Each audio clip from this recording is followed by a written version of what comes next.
everyone. Thank you for joining us today. My name is Bianca Collins. I'm the Curator of Public Programs for the Fowler Museum at UCLA.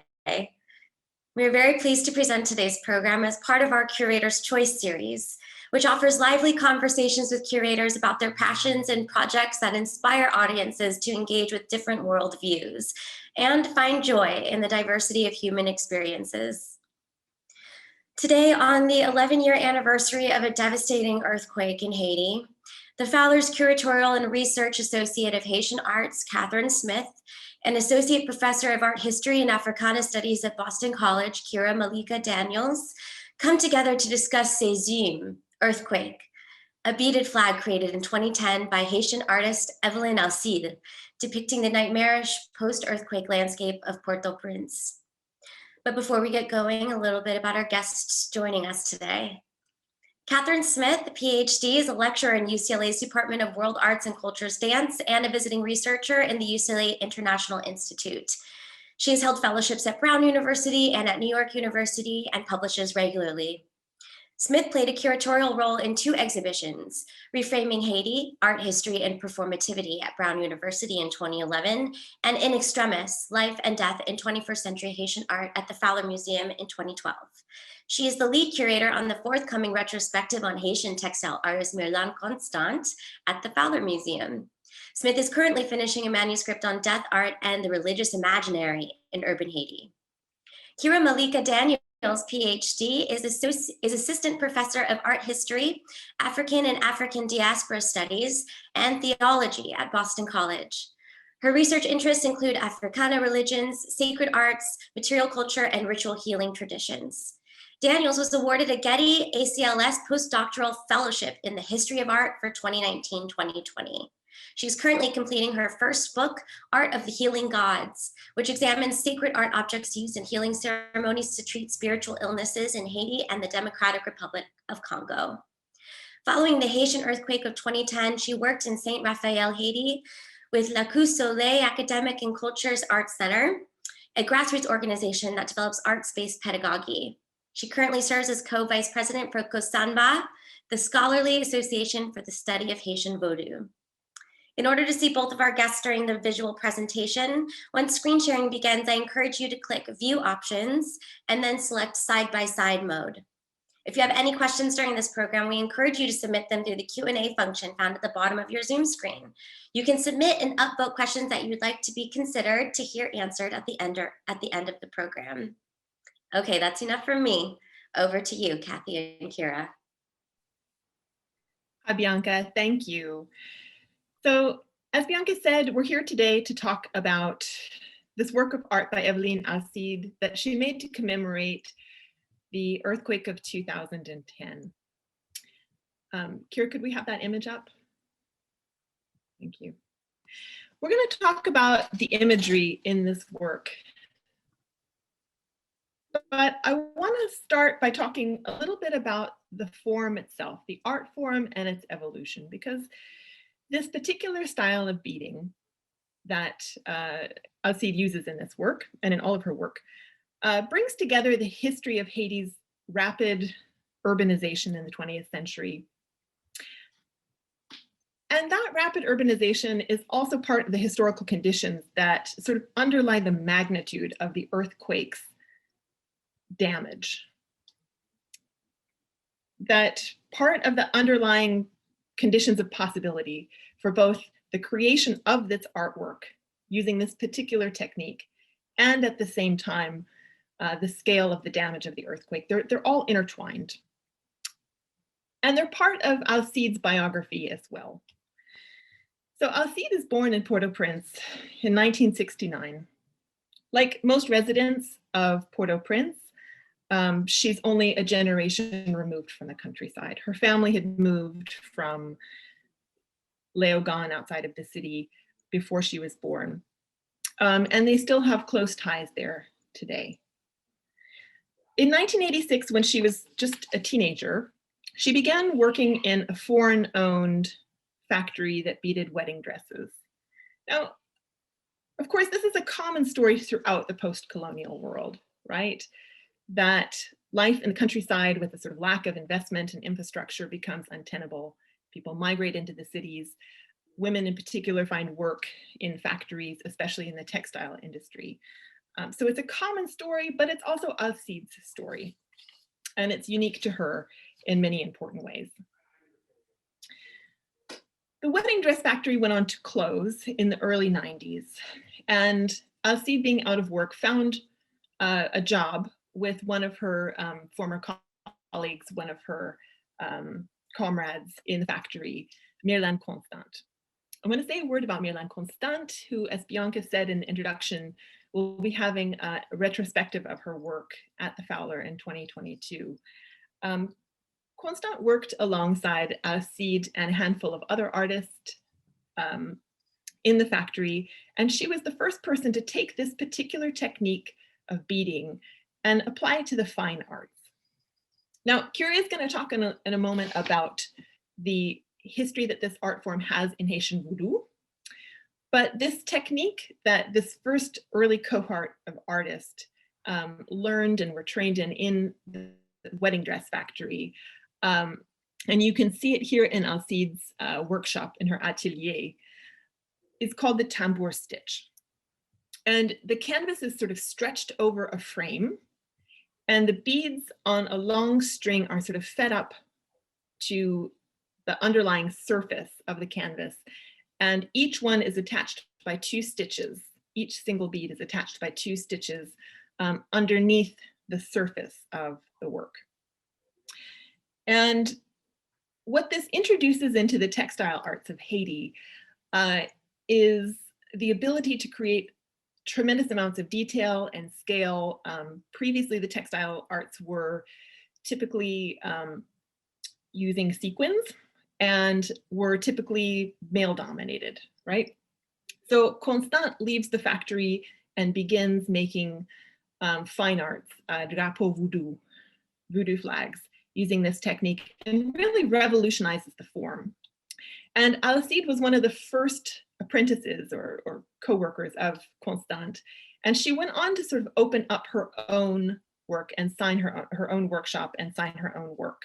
And other artists like Rudy Azor or Amenina Simone went on to create their own workshops and train other apprentices. And you really have now this form which is dominated mostly by women, not entirely by women, but mostly by women. And the reason for this has everything to do with labor and urbanization and the kinds of jobs that women could find in the city. What we're looking at here is another earthquake work that Alcide made in 2010. This one depicts the National Palace as it's falling. And you can see the tremendous draftsmanship. You can also see the beads on the surface, and you can see the hand on the left-hand side has a tool, a tambour needle, that is using to sort of sew stitches onto the beads that are being fed up from the underside of the work.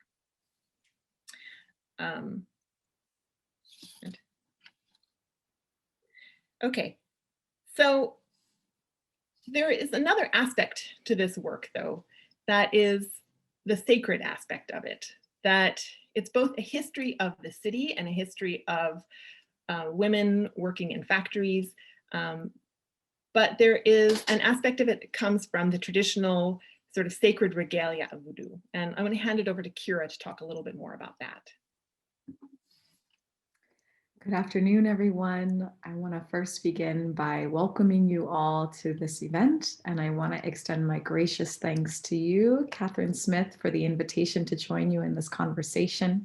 I am joining you all from Watertown, Massachusetts, original land of the Pequot and Nonantum First Nations people. We continue to honor their living legacy. And in appropriate Haitian fashion, I do not think that we could proceed forward without some homage to those who have lost their lives today. So, Abdi Aye Bobo, Abdi Merci Loyaux, Merci Ancêtres pour continuer marcher avec nous. And I thank you for joining us.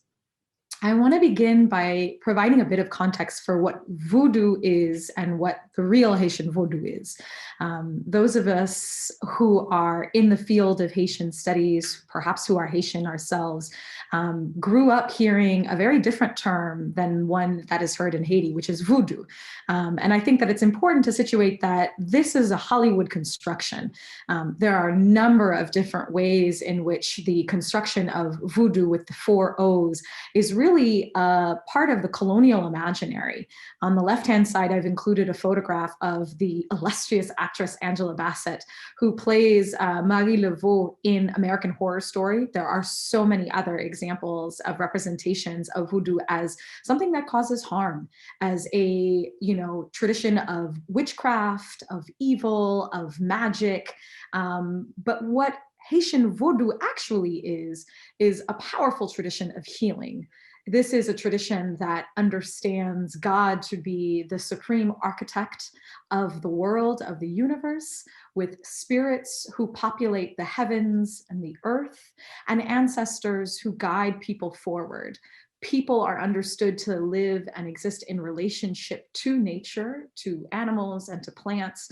And it's extremely important to serve the ancestors, to honor the spirits as living entities of the world that give us life. And that allow us to live our best lives. And so I wanted to put these two in conversation with one another, but also to emphasize that we are today speaking about Haitian Vodou, the lived religion of Haiti, of Haitians, and of many others who have since initiated to Vodou. To provide a little bit of context for Drapo, our sacred flags of Haiti, it is most helpful to begin by understanding that there is not one single origin point. Most importantly, we begin by recognizing that flags have a very long history all over the world in both secular and sacred contexts. In the context of West Africa, and specifically in the ancient kingdom of Dahomey, now known as Benin, you had a number of banners that were crafted with applique style. There were royal flags that were used often to honor the Dahomean kings and queens, and different symbols and different animals represented different lineages and different legacies of the royal family. It's known, for instance, that this particular shark represented this particular king, this particular dog represents this particular king. So there were emblems or totems, if you will, that were inscribed on these flags. In some ways, these were regarded as secular flags, but recognizing that kings often were considered to have divine power, as were queens, we can see these as both sacred and secular constructions of sewn fabric material.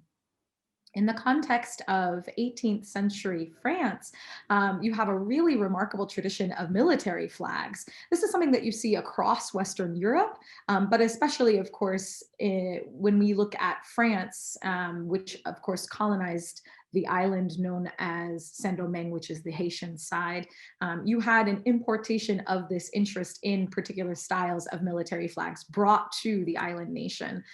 So you'll see here on the right-hand side that there are a number of different gridwork patterns. There are a number of different complementary and contrasting colors placed in conversation with one another. And these two styles of traditions, coming from ancient Dahomey, now Benin, and coming from colonial France, really serve as the bedrock and the foundation of Haitian flags in both secular and sacred contexts. I think one of the things that I love sharing with people who are familiar with Haiti or maybe not familiar with Haiti is that we have our own National Flag Day. This is really important because it is not Independence Day. So in the United States, of course, we honor July 4th, and the flag plays a very important role. No, in Haiti, January 1st is recognized as Independence Day, but we also have a Flag Day on May 18th. This is a painting that is actually held at the UCLA Fowler Museum by Madsen Montpremier called Dessalines Ripping the White from the Flag. So as the story goes, the French flag, which was of course a representation of enslavement and colonial rule, was taken. The white part was ripped out, representing the eradication of French presence on the island. And as the story goes, a woman sewed the flag together red and blue, representing, on the one hand, the powerful lineages and legacies of the spirits themselves, Ogu, the spirit of war, being represented with red, and Yelzuli Dantor representing blue, but also the uniting of an island nation of formerly enslaved peoples who took liberation upon themselves. And I wanted to give you all some context for the magnificent work by Alcide by sharing with you different styles of Drapo today. These are some examples of contemporary Drapo that are inspired with Catholic imagery. On the left-hand side, you have the Loi, or the spirit of Yelzuli Freda, who is represented here as Mater Dolorosa, Our Lady of Sorrows. And on the right-hand side, we have Yelzuli Dantor, who is represented here as Mater Salvatoris, or the Black Madonna of Częstochowa, which is a Polish Black Madonna. And I will point out here that what you also see is the difference in visual appearance between a flag with sequins, largely made of sequins on the left-hand side, and a flag made with beads, as we see in Alcide's work. You can see that this creates striking visual contrasts, but both are quite arresting visually speaking. These are two more examples of contemporary Vodou Drapo, whereas the previous slide included images of Catholic-inspired representations of the Loi, or Haitian spirits. Here we have different artistic representations. On the left-hand side, we have Ogu, the Loi of war, iron in the military, who is represented by his vévé, by his sacred geometric figure, or his graphic writing sign that invokes him in ceremony. And we'll speak a little bit more about vévé in Alcide's work. And on the right-hand side, you have an artistic rendering of La Sirène, the Loi and Mermaid Queen of the Seas by Rona Ledmont. So this is not necessarily based on a Catholic image, not based on a vévé, but rather on the artist's imagining of what this spirit looks like. I want to note that this is a powerful work by Evelyne Alcide depicting Guédé Nibo, who is one of the Guédé spirits of life, death, and sexuality, honored by the colors purple, white, and black. This was in fact from Marilyn Hulberg's collection and is now owned by Dr. Claudine Michel, a scholar of Voodoo in Southern California. I think that this is a wonderful way to demonstrate that the works of Guédé have in fact been portrayed in Alcide's legacy for some time. And finally, I wanted to end this section by mentioning that one of the most important things to understand about the history of Drapo, of these sacred flags of Haiti, is that they are used in ceremonial rites. They are particularly important in rites of initiation, but in all types of important rituals, a Vodou house might decide to bring the flags forward. Each temple or each ngfo has 2 ceremonial flags at least that are considered to be emblematic of some of the spirits that walk with that particular family of spirit, that particular family, that particular laku. They may be blessed, kissed, sanctified by other mambo and ungan in the house, by other priests and priestesses in the house. And the understanding is that they have their own ritual presence. They are cared for, they are sanctified, they are kept in a sacred place in the inner temple. And it is most recently that these drapo have become more commercialized and are now widely accepted as not only a sacred art form, but one that has a great deal of visual meaning in Haitian art and culture. So with that, we will turn back to our portrait by Evelyne Alcide. Thank you, Kyrah.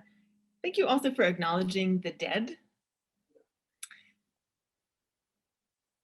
We don't really know how many people died on this day in 2010. Credible estimates range from 158,000 to 300,000.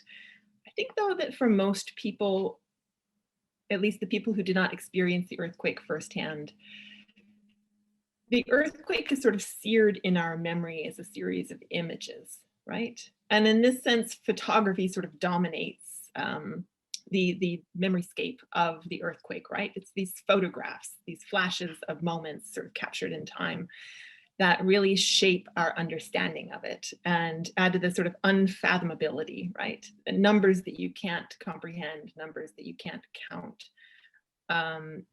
misery that can't be quantified, right? And most of these photographs are coming from non-Haitian photographers, right?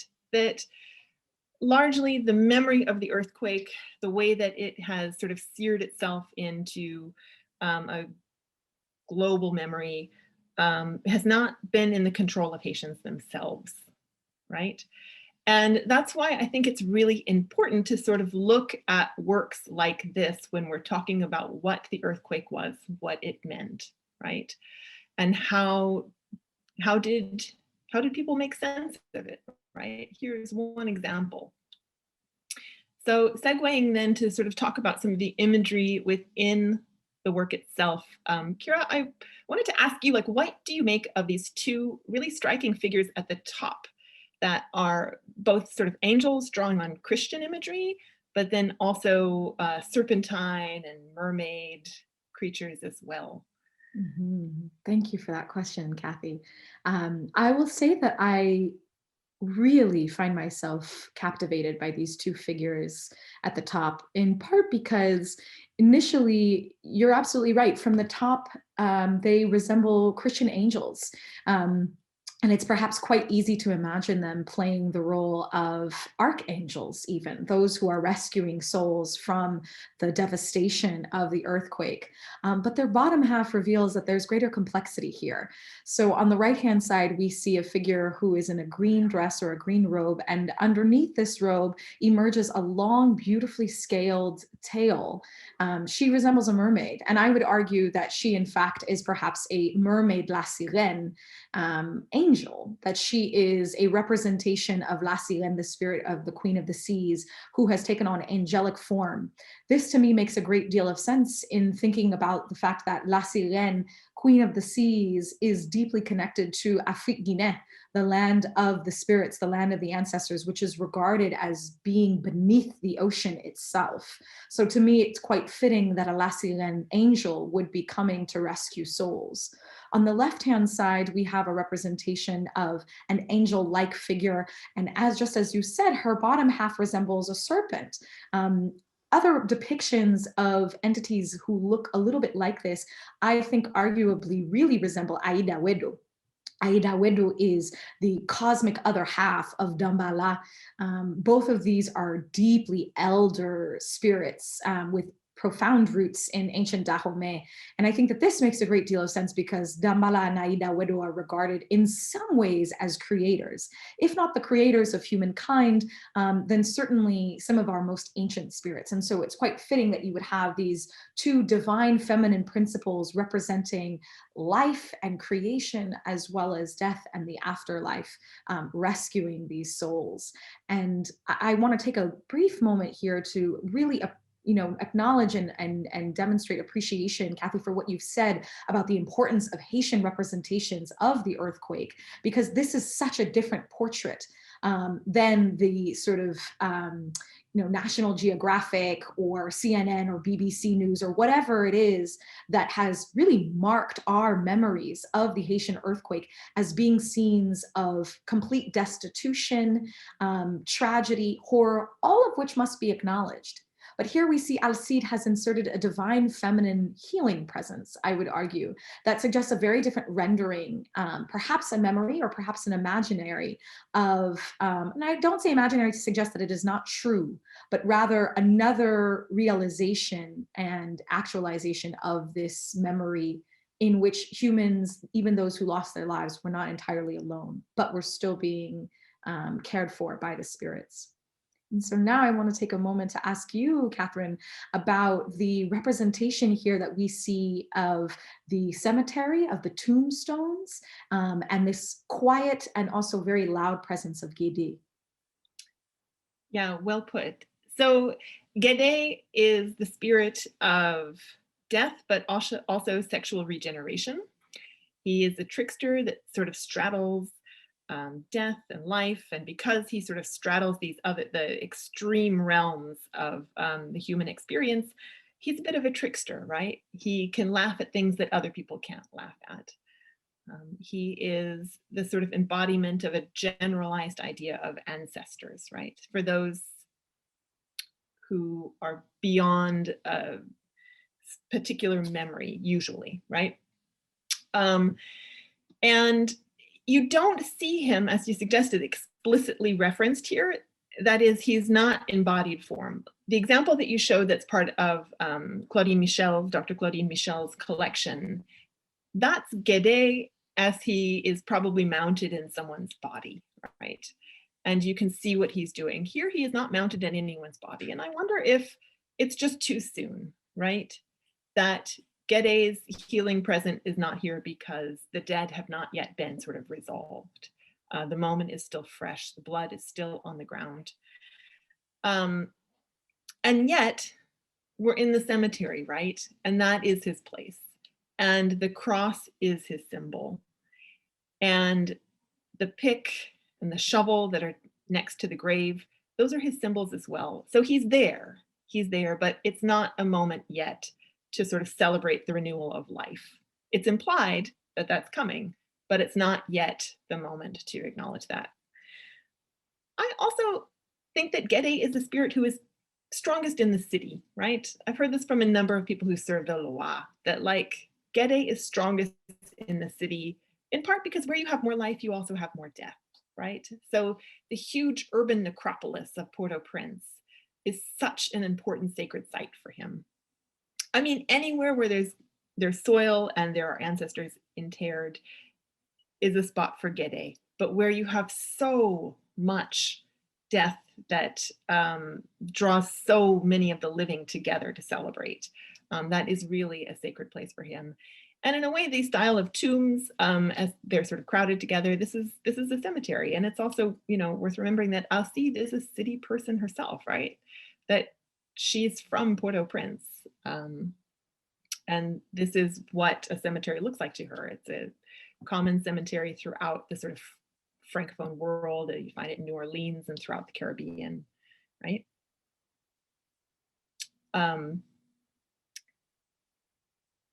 Kyrah, I'd like to ask you about what appears to be veve on the ground. Like, can you talk a little bit about what a veve is and who those veves might be for? Absolutely, thank you. And thank you for those reflections on the importance of the city as a site of more life in Port-au-Prince and also as a result, more death. Particularly in the context of the earthquake, I think it's quite powerful to have depicted before us a scene that is once very much situated in a specific time and place, and that also exists outside of the dimensions and the boundaries of time as we recognize it. So we see here in the bottom left-hand corner a VV for most likely Elzrudi Danto, which is a heart with two swords in either side pierced on the top, and in the very center you see a dagger that seems to be dripping with blood. And then in the right hand side here we see another VV, most likely for Elzrudi Freda. So to describe what a VV is to understand the work of a portal of entry into the spirit realm. VV are often made in temples and in laku with a combination of flour and cornmeal. Historically, there's also been ash that's been used, fire ash, or even at times gunpowder. These are known as pontos riscados in Brazil. They're known as anaforwana in Cuba. And so you have a lot of different similarities across the African diaspora with, of course, again, roots coming from West Africa. These offer portals for the spirits to arrive, to enter through.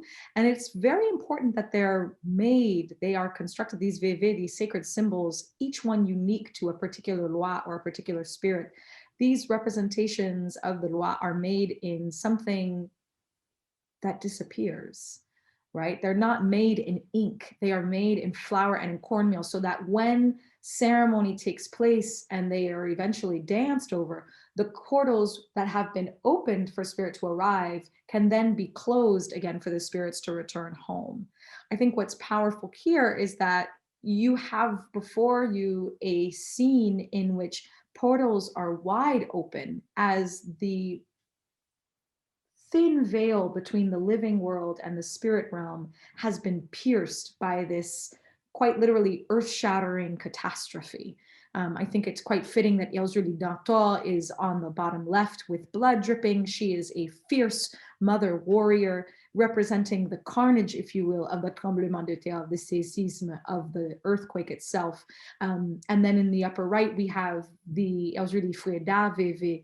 So two figures, again, with a divine feminine presence. So very interesting that you have a divine feminine presence above and also on the earth below, perhaps suggesting that the realm between the spirits and humans has to be approached with intention and with care in ceremony. But in times of environmental catastrophe, these portals are sort of ripped open and the spirits come when they are called by human cries and human need. That's interesting that you bring in ceremony, that this is a moment of both, that by framing it between these two veves, it is almost like a ceremony and a catastrophe unfolding at the same time. That we tend to think of ceremony, especially in Haitian Voodoo, is like so much work, right? You work, you prepare, there's a script, right? This is not a sort of random, chaotic thing that happens. It is work, right?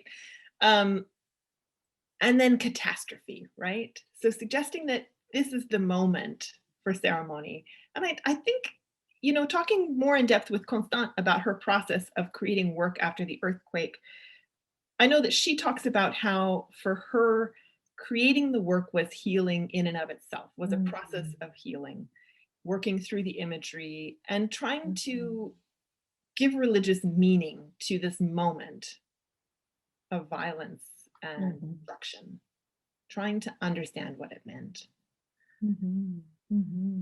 Thank you for that, Kathy. I really appreciate that. I also wanted to ask you, there are so many fragments of buildings here and also whole structures that seem to remain in place. Could you speak a little bit about the architecture and the fragments of buildings that we're seeing here?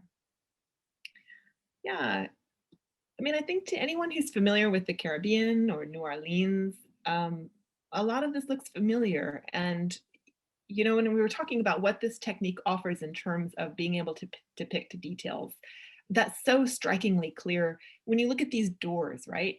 These big wooden doors with these wrought iron hooks, right? That you see throughout the Caribbean. It's kind of maybe a vernacular architecture. But what we see is a series of tikai, of little houses that form a laku. And, my instinct is that maybe this is an urban space because we see power lines that have fallen. Yes. We see the density of graves. We also know that most of the damage of the earthquake happened in the city. But the laku, which is, and Kyrah, feel free to chime in to talk about the laku. The laku is the center around which a family organizes their spiritual life, their economic life, right? If you are in the countryside, this is where you sort of sort and distribute resources that come from your harvest. And it's where you also organize your everyday life, right? This is where the preparation of food happens. This is where kids are taken care of, where you sit around and tell stories, right? The laku is basically the courtyard of the family, but it's so much more, right? And the laku that sort of I'm describing as an ideal type that exists in the countryside is of course transported to the city, into the urban laku, right? And while the form changes and people, migrate more and aren't quite as stable in their habitations, the fundamental idea that you have a space of earth that is grounding for your family, right? Where resources are shared, where you honor the dead with a libation of rum or of coffee, as Kyrah started out for us. That is, I think, what is part of the depiction here, part of the story, where you see the houses on the edge, the tombs, which are typically part of a laku, even if they're not centered directly in it, right? Absolutely. I think that that's such a wonderful read, that we are in an urban context, and I hadn't noticed until now, but it looks like we're seeing a scene of, the Andeya, if you will, the rolling hills behind the angel spirits can be found also behind the houses, perhaps as a way of bringing in the entirety of Haiti that was affected. Though, just as you said, it is clear that the devastation primarily hit the capital of Port-au-Prince. And at the very center here, I definitely think that it's important to recognize the pain of families who are not able to bury their dead and families who are not able to find their loved ones in the rubble. This is, to me, the representation of a mass grave. We have one figure here. It looks like another woman beneath her, perhaps a head of a man here beneath her, and another woman is being carried. So you have a city that has been completely devastated, and yet people are coming together to try to offer some semblance of closure for those whose bodies have been littered about the city in such a travesty. This is, I think, the step of not only a secular community saying we have to remove the bodies, but also of, like you said, Kathy, a sacred community that says we have to ensure that at least their spirits will be freed from this mortal realm, because the understanding in Vodou is that if you are not able to properly bury your dead, if you are not able to recite certain litanies and certain prayers and perform certain rituals, then these spirits will remain agitated.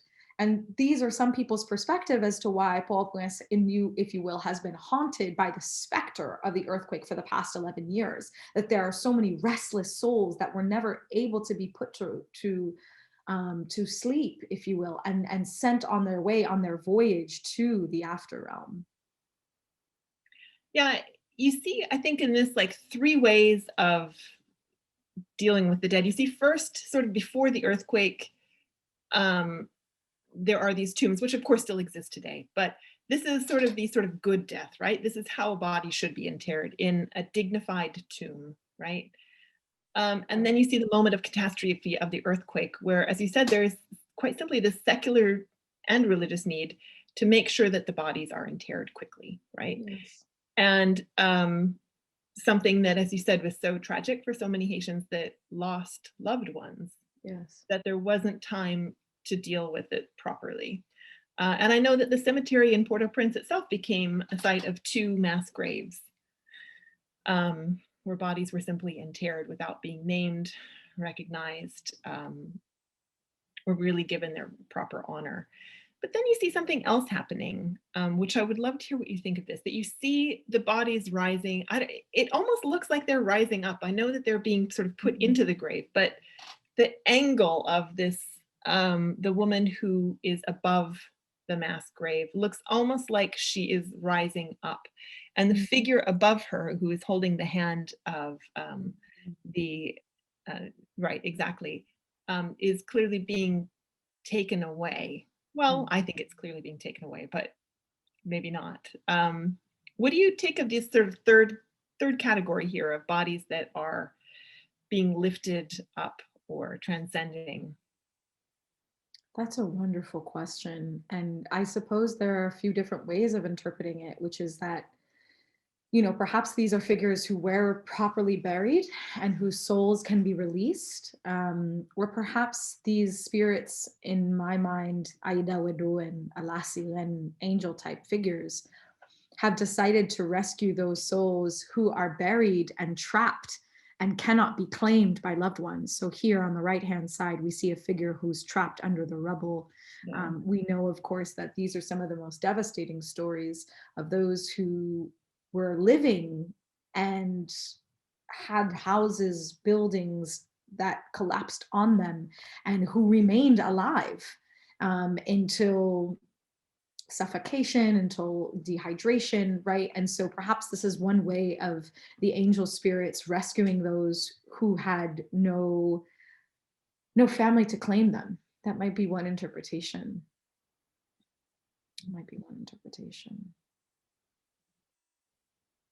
Is there anything else that strikes you here, Katherine? I know that we're getting ready to wind down and open things up to the audience. This is such a rich piece by Alcide. Is there anything else? There's a lot. When you talk of the bodies and the souls being rescued who did not find a resting place, right? I just think it's a mythological shift here that I almost see, where the bodies are rising up, which I don't typically think of the dead in Haitian Voodoo as sort of rising up, as transcending and floating off to heaven full of cherubs, right? That like the earth that gives us life is the repository of the dead, you know? So I think that it's a really, from a religious standpoint, this is a really interesting idea. And I wonder if it reflects a broader shift in the religious imaginary at the earthquake, or, you know, I wish that Alcide could join us today to talk about her particular interpretation of this. Would Yes, we? I Go think ahead. that that's such a great point, because what to me that reveals is the way that Vodou and Haitian Catholicism have really come to be so integrated, though there are a lot of Protestants in Haiti who would, of course, decry any relationship with Vodou, and many Catholics who would as well. We know, in fact, that the vast majority of Vodouisans also claim a strong allegiance to Catholicism. It isn't seen as an either or, and this we can attribute to many reasons, including the fact that, you know, Congo Catholics who were brought over as enslaved peoples in the 17th century and in the 18th century came as those citizens of Congo who had already been integrating Congolese indigenous religions with Congo Catholicism. So I think it's so powerful what you mentioned here, that the realm of up is associated often with the spirits, but not necessarily with the dead. In Vodou, I would totally agree with that. And perhaps this is one of the ways in which we see Vodou and Catholicism deeply integrated and represented in artistic representation, whereby the dead are being interred in the earth, but in the Catholic understanding, you are rising, right? You are rising to the celestial heavens. And so perhaps this is one way in which Vodou and Catholicism are again, deeply integrated in Alcide, the artist's mind, and in her representation. Yeah, exactly. In Alcide's experience of it and her religious imagination, that Voodoo is not sort of dogmatic, where it's like, well, here's the line about what happens to the dead. Yes, correct. Like her experience of Voodoo and her own vision are what's behind this, and we have to be careful not to generalize too much, right? Yes. Yeah. Certainly. Well, Kyrah, we're getting some questions. Yes, we're getting a lot of questions. Do you want to choose the first one? Sure. Let's see.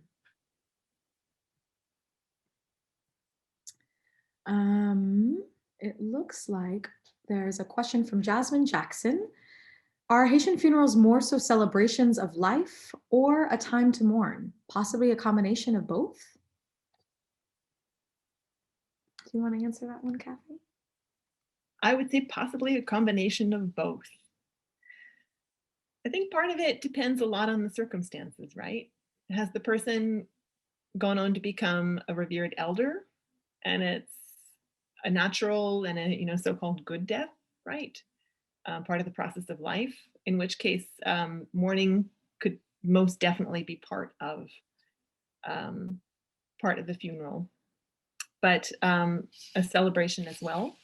But that said, I've also been to a number of funerals in Haiti that were not so-called sort of natural or good deaths, right? People whose lives were stolen, by diseases that could have been treated by violence, by any number of things that would not be considered a sort of so-called good death, right?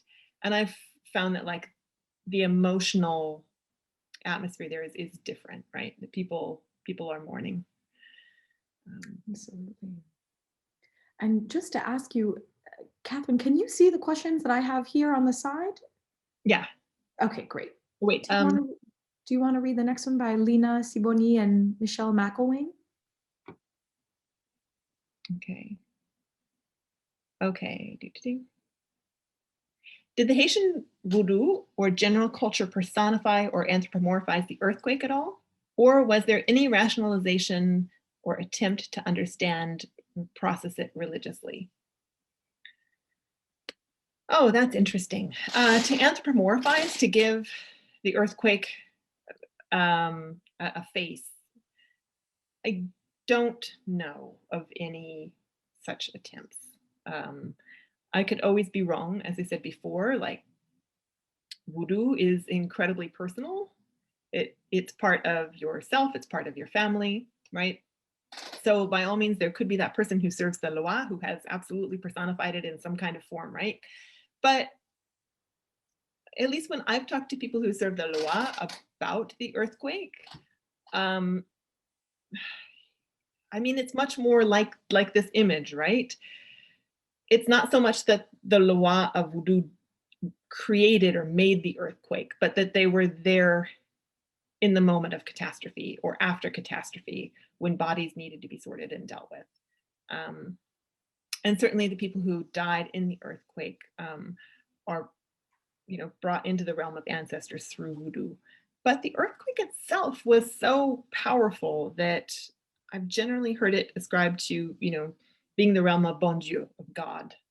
As I believe Kyrah mentioned, there are all of these different loa of deities within Voodoo, but there is one overarching God, which is often associated with the Catholic God.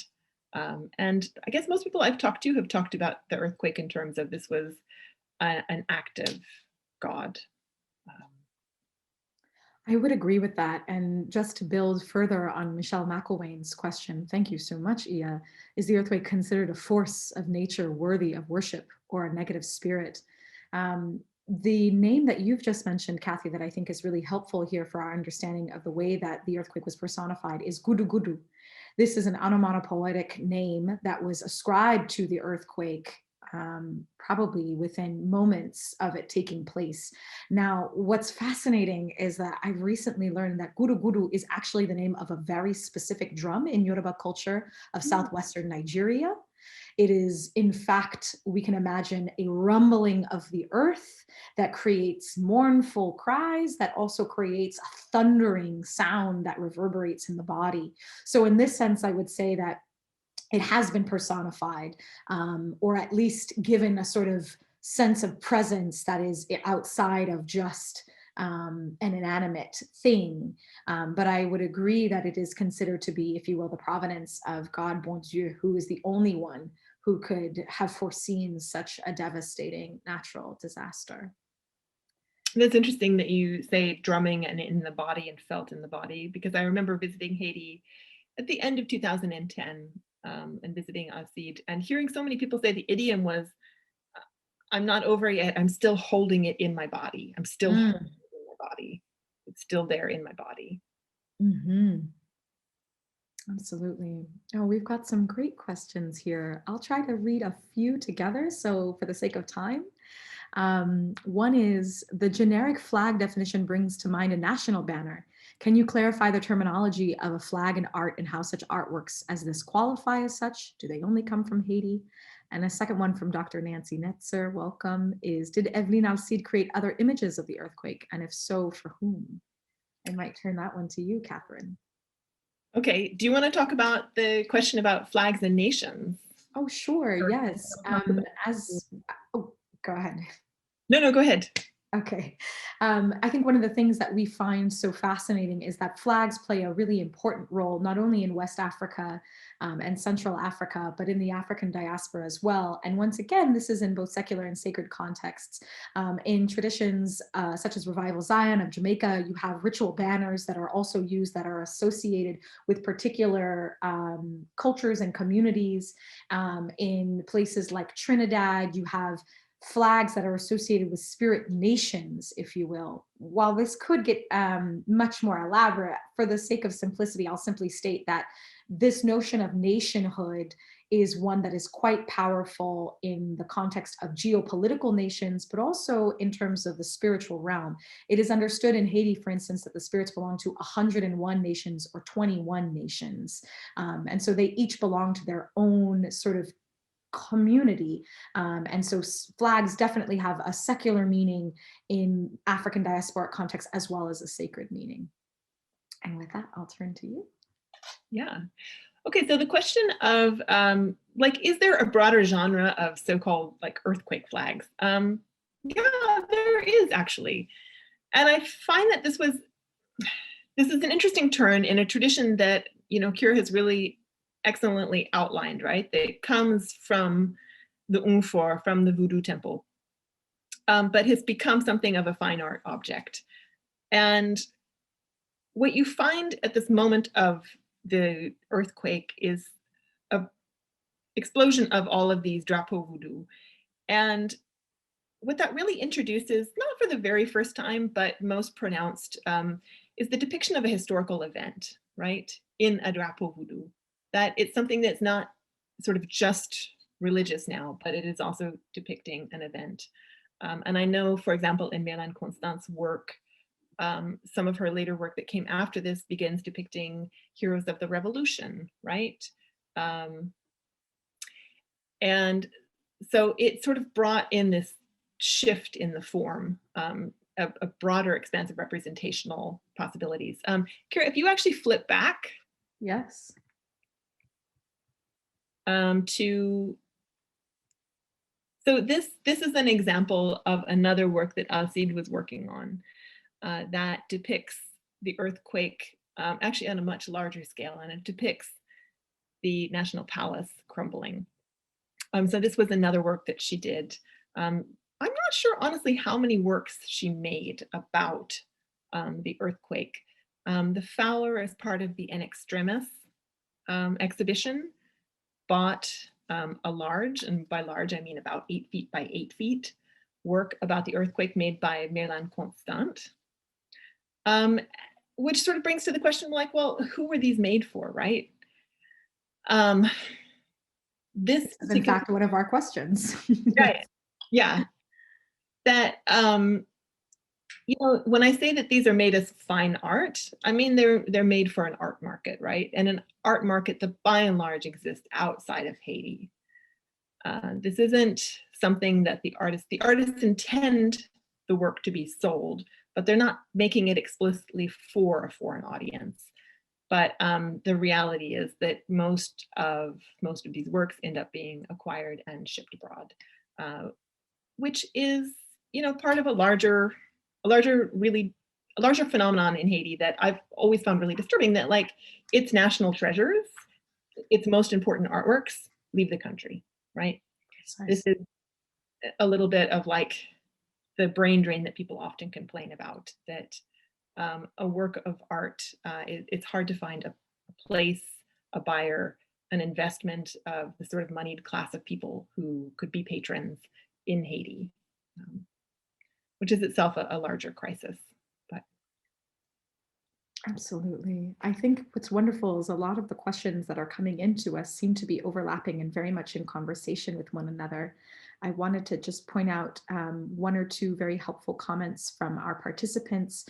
Jean Watson has shared helpfully that Edwidge Natika has written, in fact, a story called 8 Days, A Story of Haiti, which is a wonderful accompaniment, if we can think of it as such, to Alcide's representation of the earthquake.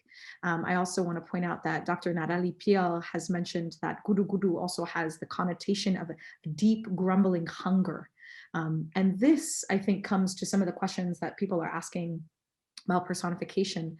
I want to point to Dr. Eduardo Regis, who has asked a question about the two divine feminine presences. He states, Aida and La Sirene are both linked to water, waters of creation, ancestors in the sea, all of this richness and watery ways through which the Roi manifest. Could it be that there is a message of creating again and of solace? Will the island heal itself? It did, such as after the revolution, for example. And the reason that I wanted to read this is because it seems a number of our participants are asking this important question about what does healing look like? Dr. Alyssa Jordan asked this question as well. What does healing look like in the context of the earthquake and after?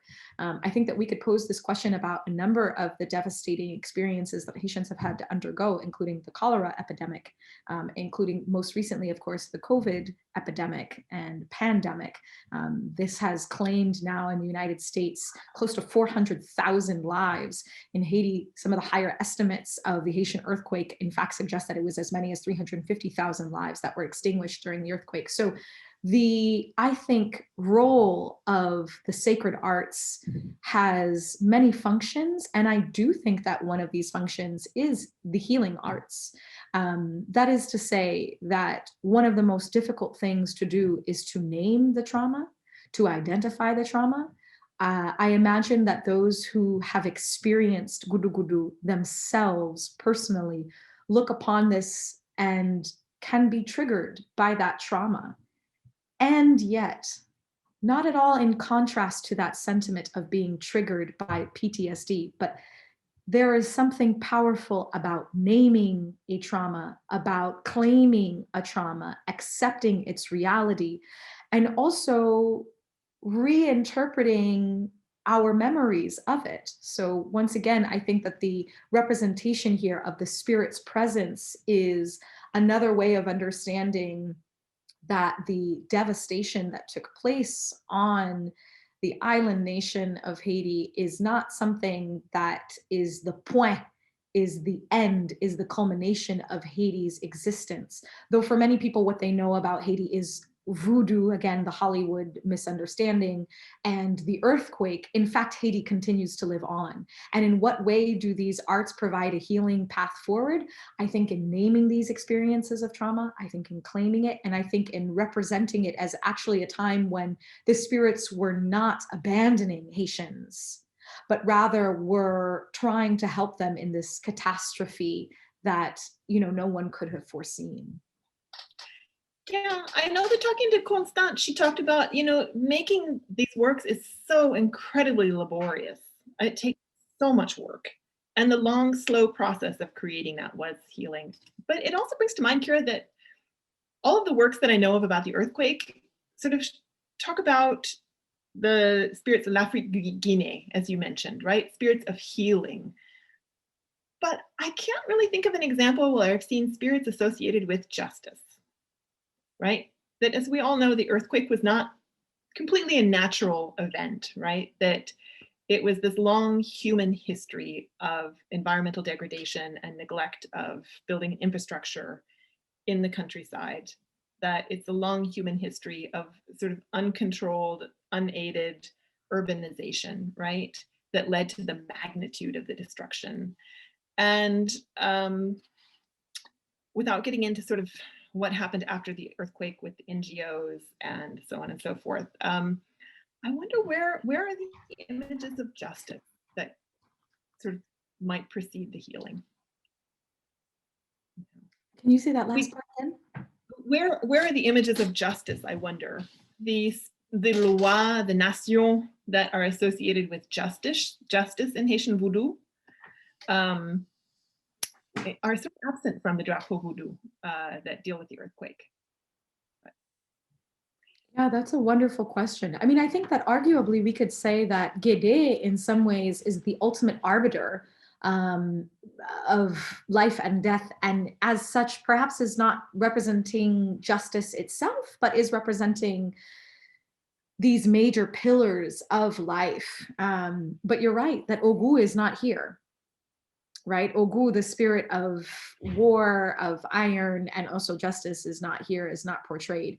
And perhaps this presence of divine feminine spirits, such as La Sirène, such as Aïda Wedo, Erzulie Freda, Erzulie Nato, perhaps that's one way of invoking mercy. Yeah. Right? Of invoking mercy. Grâce la miséricorde, grâce la délivrance. Okay, with those final words, Kyrah, we're being asked to shut it down. Absolutely. So, thank you so much again for the invitation. This was really wonderful. Thank you all so much for your questions. And okay. Thank you everyone for coming. Bianca.